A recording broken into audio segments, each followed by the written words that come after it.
Hey everyone, this is World Film Geek here, and I'm interviewing Nick Sasso, a visual effects artist and commercials director originally from New York, now living in Los Angeles.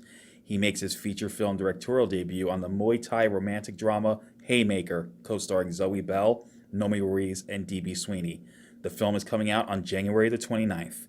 Enjoy the interview. I caught Haymaker 2 days ago, and this was a great directorial debut for you. It has one of Oh, my thanks so favorite much. It has one of my favorite genres, Muay Thai, martial arts. I love that stuff. And I like the Cool. drama aspect of it as well. Thank you. So my first question is, how did Haymaker come about? Yeah, so essentially, I had been, working in visual effects and directing commercials, music videos, and stuff for a number of years, and trying to get a number of scripts off the ground at the same time. I developed one script that came really close to getting off the ground with a couple of major actors attached and a rather significant budget. And when that fell through, the agent I was working with at the time had said, well, what else do you got? And I was thinking, okay, we were going to take that script somewhere else. And I guess it just gotten not a lot of, we've been working it so long that, nothing could come of it. So there was looking for something else. Hmm. And I was like, all right, so what were the things that prevented that other movie from getting made? Okay, maybe the budget, the dependence on star talent. All right, so I have to make a movie. Like, this is something that I've been working on for years, and I recognized that I just really felt it was like the time to do it. And I was like, how can I do something quickly? Not necessarily quickly, but what's going to maximize my chances of getting a movie made? And I'd always trained Muay Thai and stuff, and I was like, well, and I'd acted too as more of a pursuit to understand actors. Hmm. So I was like, maybe I can just be the lead guy. I've never seen anyone in a fight movie who actually can really kick and punch the way I feel like I can. So Hmm. maybe that adds value to the project, and it sort of just blossomed from there. I feel like we've seen a lot of fight movies, and I was like, how can we tell a sort of unique, different story that could hopefully reach a wide audience? Hmm. That's awesome. So how long have you trained in Muay Thai for? Over 15 years. Oh wow, yeah, because you seemed like a you Yeah. you seemed like a total natural when you're doing the fight scenes. I mean, that was just mind blowing. I'm Thank you. like, wow. Thanks, man. Yeah, So yeah, it's been a long road. So one of the things I really liked was your chemistry with Nomi Ruiz, a fellow New Thank you. Yorker. Yeah. And what was it Uh-huh. like working with her? Fantastic. I mean, the movie doesn't get made really without her, honestly. Because one of the other things about being an independent film is you need to take advantage of every connection or relationship you have. And Nomi being an amazing artist and performer in her own right, outside of the acting that she does in this film, Hmm. I knew that she was going to just bring so much to the project. She decided to come on board, not only as an actress and a musician, but as a producer, which she is. And her voice was important, and her contributions were incredible. She is actually quite popular in Greece. So when we went to Greece, we had all sorts of connections that she was able to help us with. When she performs in Mexico City, that's an actual performance that I went down with her and shot, just the two of us, with a camera. Oh wow. She just brought so much in addition to just an amazing performance, and like I said, an amazing artist. She just has she really just sunk her teeth into the project with us, and brought that nightlife world to life in the way that my friends and I brought I think the fight life to life. That's Fight life to life. Yeah. yeah. That's awesome. And wow, I don't know how you did it, but to see DB Sweeney, who's like one of my all-time favorite actors ever since Eight Men Out, Dude, DB. he Amen was out. Fucking Shoeless Joe, right? yeah. Bell. That's like the movie that got me like liking his stuff. I'm like after Oh seeing yeah, Eight Men man. Out, and I was only like 9 when that came out, somewhere like 9 or 10. Yeah, So it's yeah, like yeah, watching him yeah, with for sure. this newcomer to the film world. You guys had Mhm. great chemistry. What was it like working with him? Oh, dude, I'm so glad you brought up DB.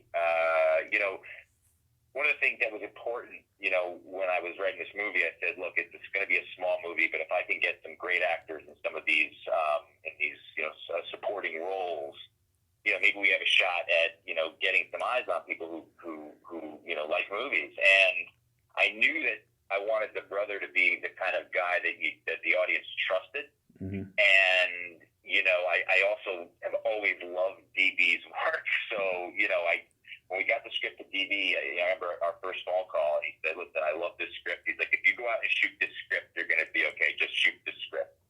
I said, all right, man. And so we ended up, getting together, and I brought him with me to my gym out here in LA. I actually live in LA now. He came out and trained with me a couple times. It was crazy. And so we could see what Muay Thai is, because he's done boxing and stuff. And we started filming it.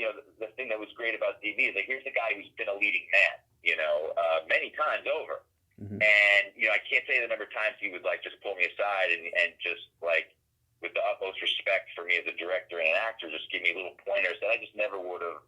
I mean, you never really would have thought, it's and he selflessly did that. So he was sort of like a big brother in real life as well, providing mentorship that he really didn't have to give. But it was invaluable, and it was little tricks of the trade that I'll take to the grave, I can't thank him enough. It was really, really. I still sort of pinch myself when I see some of the folks in this movie. So I sort of came from outside the system. I'm not really didn't go to film school. The movie wasn't made, in a studio or anything like that. It was mostly I funded most of it myself. We really took a shot. So yeah. Yeah, and speaking. Great to have support from folks like you. Yeah, and speaking of people you worked with, I mean, Zoe Bell, legend. Hands down, she's a legend. I talked to her a couple of years ago for another movie she did, and she's so down to earth. Yeah. I bet I'm guessing she was like that on the set as well. Oh yeah, did you catch the Easter egg? Oh, I think I might have missed that. There's a little pop quiz. All right. So the car in the movie is the same car from Death Proof, just different paint job. Oh my God, that's awesome. Yeah, and it's totally coincidental, I will say. Independent film. This is a guy from high school who I just knew worked on plastic cars ever since high school. He was always a car guy. Yeah. And I wasn't really even friends with him. I just knew him from high school. We were friends on Facebook. I just hit him up yo, dude, give me a call. I was like, hey man, if I go shoot this movie. Actually, before that, we shot a lookbook. Before I attached anybody, I shot almost like a comic of a few scenes in the movie to try to attract investors and cast, etc. Mm-hmm. So I involved him then, and he came down, brought his car down. He has a regular job. He works for a bank. He's just bringing the car down, doing donuts for us. And he loves Zoe Bell. So we got Zoe. He's like, oh my God, you have the same car from Death Proof. I just gave it a different paint job. I was like, that's incredible. So, wow. Yeah, it's a little Easter egg right there. That's awesome. Yeah. So what was it like working with her? I mean, incredible. I could go on for 6 hours about Zoe. When we cast her in that role, I didn't even in my wildest dreams think that she would take an interest in actually helping us with the final fight, stunt coordinating. Mm-hmm. And she said to me right out of the gate, she's like, listen, if I do this movie, I want to do more than just act in the movie. I want to be here as an executive producer. I want to help in any way I can because I believe in it. I was like, that's incredible. Thank you. She's like, what's the plan for the final fight? I'm like, oh, me and my buddy, we're just going to fight. She's like, oh, no, you're not. So...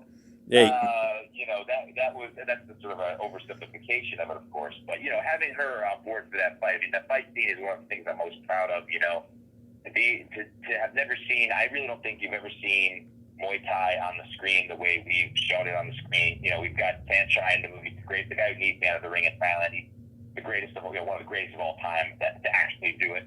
Yeah. And, I think that the Muay Thai and the fighting, that's stuff that, without Zoe, it doesn't look the way it does. She's somebody who's had, as you know, just countless hours of experience since she was 18, and a real pro and a great teacher. We didn't know anything about how to, the technical skills required to fight and the technical skills required to screen fight are exactly the opposite. So we had to unlearn a lot of bad habits, and she was super patient, and it just felt like a real blessing to have her involved. Oh man, that's awesome. And I should say, I broke my rib in the first day of 3. Oh man. Brett, when he needed me in one of those scenes, I was doing the screen mate. I was doing a screen taking But when we spar, it's like you kind of hit each other, but it's like you do it in a way that doesn't hurt. But the combination of the two snapped my rib in half. And for 3 days, I was like in excruciating pain filming that scene. By the third day, it was so bad. I was like, I didn't know where. It was very, very upsetting. I developed a fever. It was terrible. Oh, and man. Zoe was able to step in and fill in the gaps and take over as like a second aid director there because I couldn't. I was in so much pain. So that's just another fun little tidbit from the movie. That's cool. I mean, at least you got her to back you up with that. That's awesome. Yeah. So, Yeah, crazy. This being your directorial debut, what would you say was the hardest thing about shooting? Wow. Well, the hardest thing I think for me was like it was actually not wearing all the different hats. Though though that was difficult. It was the fact that because we were so limited on time, money, and resources, that a lot of the things I wanted to do in terms of camera blocking and in terms of movement and covering scenes, we just didn't have the time to do. Yeah. So it was a constant battle of like, how do I make a movie that doesn't feel like a student film? Because we had no money, it's like, and how do you do that when you don't have the time and the resources? And granted, I had great people working with me and a great team, but not having time to do stuff, like having to do stuff so quickly and do the scene so quickly, and then not really know if you even have it, and to kind of track all that in your head to say, okay, well, I'm going to have to slow this down at a couple of points in the movie. What are those points going to be? That was a super challenge. And then the post-production was also incredibly challenging. I spent the year just doing the visual effects myself and retouching every shot to make it have a certain look. Yeah. And that was a real exercise in just patience and like, it was a little bit like, it was kind of torturous at a certain amount of time. It was like so many hours in front of the computer, like literally for a year. So, it's a relief to get this out there, and hopefully people connect with it. Hopefully people feel the blood, sweat, and tears we all put into it. Yeah, I do talk to a lot of indie filmmakers, and they always they say the same advice. When you don't have time and money and resources, always come up with a plan B, because in case there's something you can't shoot, come up with something different, like adapt. That's something that, this being your first film, that's something you could probably take to heart for your next project. Oh, 100%. And I think having written the script, I talked to new filmmakers asking me, when you write the script, you really get such a solid sense of what the North Star is, that when things go wrong, which is inevitably going to happen, you kind of are always able to refer to that North Star in a way that nobody else on set can really understand because you've written it. Right. And I'm not saying everybody needs to write their own stuff, but advice to young folks is it's certainly a great way to prepare yourself for the inevitable, which is everything seems to go wrong. Well, I hope all aspiring filmmakers get that advice, because that's really good advice there.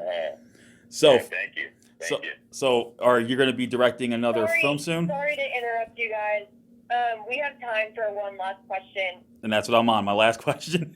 Okay, awesome. So, with film and TV production coming back, are you planning to direct another film down the road? Yeah, I've got a couple things in the works, but no actual pre-pro plans yet. I'm gonna, let this one get out there, and I'm starting to outline the next movie now and next couple movies. And once this is out there, I think I'll be able to go back into my, what do you call it? Monk mode, my hibernation mode, and see what I can cook up. That's awesome. So, Haymaker is coming out. I will say this. I will say this. I've seen a whole heck of a lot of UFOs since moving to Los Angeles, so it may or may not have something to do with that. Oh, awesome. So, Haymaker's coming out on January 29th, and those who want to see a really good directorial debut from someone, it's definitely Nick here. He's a jack of all trades here, and you get to see how could be a potential action hero with this. He's got the skills, so I'm putting it out there right now, man. That's what I'm telling you. So, you heard it here first. So thank you so much again, Nick, for taking the time to talk about Haymaker, and I hope the movie does really well. Thank you so much. Greatly appreciate it. All right, you take care. All right, bye-bye. All right, bye-bye.